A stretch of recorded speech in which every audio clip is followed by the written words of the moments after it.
কিভাবে একজন ক্রিকেটার এত আগ্রাসন আর অ্যাটিটিউড নিয়েও বিশ্বের ১ নম্বর ব্যাটসম্যান হতে পারেন?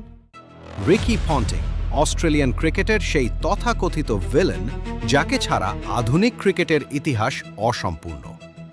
১৯৯৫ সালে ব্যর্থ ওয়ানডে অভিষেকের পর টেস্টে ৯৬ রানের ইনিংস দিয়ে যে যাত্রা শুরু হয়েছিল তা রূপ নিয়েছিল এক অপরাজেয় সাম্রাজ্যে।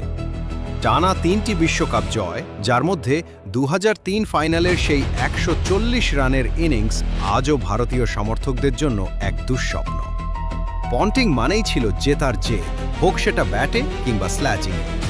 মাঙ্কি গেট বিতর্ক থেকে শুরু করে এম্পায়ারের সাথে বিবাদ, মাঠে তিনি ছিলেন এক মূর্তিমান আতঙ্ক।